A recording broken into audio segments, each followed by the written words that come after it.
Muito obrigado, Sr. Presidente. Sra. Engenheira, esta audição decorre com respostas completas e claras e, portanto, só isto já vale a pena saudar. Como sabe, os deputados não são desconfiados, mas são curiosos e é a nossa obrigação a fazer perguntas. Deixem-me passar por 4 temas e tentar esclarecê-los um pouco melhor. Um tem a ver com a Mulher Ministra das Finanças e resulta dos documentos que temos que ela terá participado também por convite em reuniões do Conselho de Administração, sendo mais tarde substituída. A senhora engenheira disse-nos, mas eu pedi-lhe, por favor, confirmar se for assim, foi assim que nós entendemos, que em 2022 terá tomado pequeno almoço ou terá almoçado com ela num contexto de trabalho. Eu pedi-lhe só se refletisse se é exatamente isso, porque parece-nos difícil que isso tenha acontecido. Até porque aparentemente teria entrado de baixa antes, foi mãe, estaria em contexto de trabalho em janeiro, a senhora engenheira só teve um mês em janeiro. Quando é que isto ocorreu? Segundo, relativamente aos resultados de 2022, ouvia com muita atenção e vamos estar nós também muito atentos ao que disse. Deixe-me fazer uma outra pergunta dentro desse contexto, até para nós percebermos porque é que a TAP foi impedida de divulgar os seus resultados, talvez. Sra. Engenheira, qual era o cálculo? Disse há pouco que era importante perceber que uma empresa que tem um corte de salários que tinha, há resultados que são um bocadinho preocupantes por essa via. E eu pergunto-lhe, uma empresa tem 65 milhões de resultado positivo, qual era o impacto do corte de salários nas contas da empresa, ou dito de outra maneira, sem o corte de salários, esta empresa teria dado prejuízo novamente ou não? Terceiro, o plano de estruturação. A Sra. Engenheira pareceu-me ver, e o que é completamente compreensível, um certo orgulho em ter participado profundamente na elaboração e preparação do plano de reestruturação e, portanto, não será a mãe da criança, certamente, mas será alguém que muito se empenhou nele e muito queria que ele tivesse êxito. Até aí compreendemos perfeitamente. O que lhe pergunto é o seguinte: este plano, quando foi apresentado, quando foi aprovado, tudo isto foi apresentado e estava na elaboração do plano. Isto era um plano a 5 anos, ou 4 anos até 2025, e era um plano que se pretendia que tivesse êxito.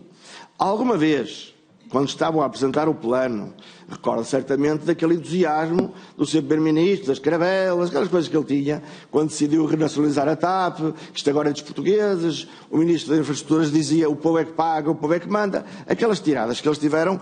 Alguma vez, neste contexto, lhe disseram, olha que o plano de reestruturação não é até 2025, mal isto corra um bocadinho melhor, é para entregar a um privado. Alguma vez falaram nisso, ou isto é um amor tardio do nosso Primeiro-Ministro? Quarta questão ainda, só para confirmar também se foi isso. Aparentemente disse-nos que existiam 7 razões que podiam justificar as divergências com a CEO da TAP. Os motoristas, o plano de reestruturação, a mudança da sede, as frotas dos carros, a conversão da dívida ao Estado. Queria-lhe, por favor, que me confirmasse se foram estas, e disse 7. Nós temos alguns políticos que dizem 7, depois explicam 3. Eu acho que não será o caso. E, portanto, o que lhe pergunto é, faltam aqui 2, se nos pode dizer quais seriam, então, esses 2. Muito obrigado. Obrigado, Sr. Deputado. Sra. Engenheira. Sra. Reis, faz favor.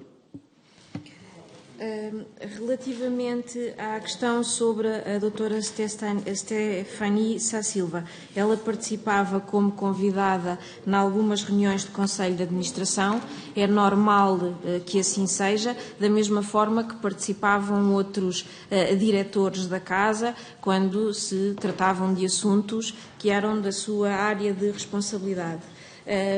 Agradeço a clarificação. De facto, eu quando disse que tive um pequeno almoço e um almoço em 2022, não foi em contexto profissional. Eu na altura já não estava na TAP.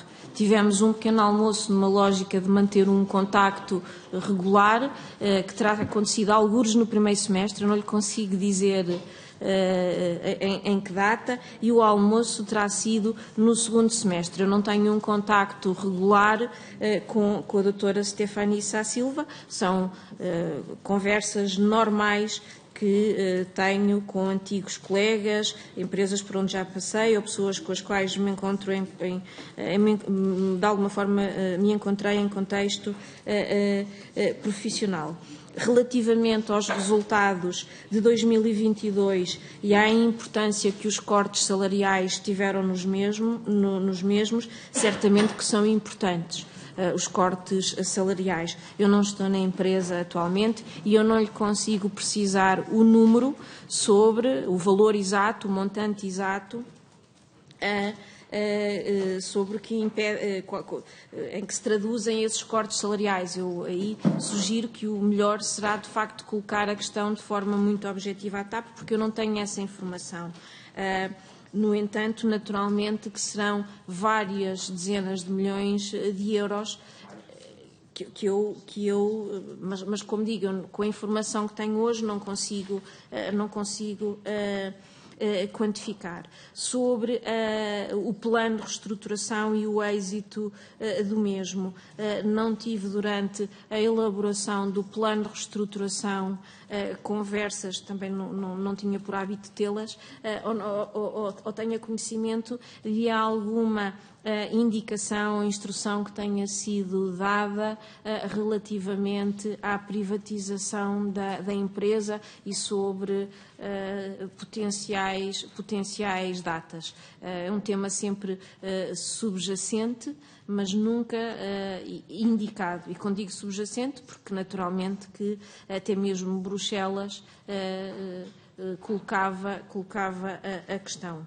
Relativamente às 7 razões. Eu disse 7, não disse que eram 7, o que eu, clarificando, eu falei em 7, mas quando as referi, deixei claro que esse é o número de razões que eu tenho visto serem identificadas. Não fui eu que as apontei. E as razões que eu vi ser identificadas foram a mudança da sede, a política de viaturas, a contratação de pessoas, os procedimentos de procurement, o otimismo do plano de reestruturação, ou o so-called, peço desculpa pelo anglicismo, ou o suposto otimismo do plano de reestruturação, a conversão do empréstimo acionista de 1,2 bi e o tema também que já falei sobre a frota de aviões dos ATRs versus os Embraer. Foram estas as que eu vi serem referidas.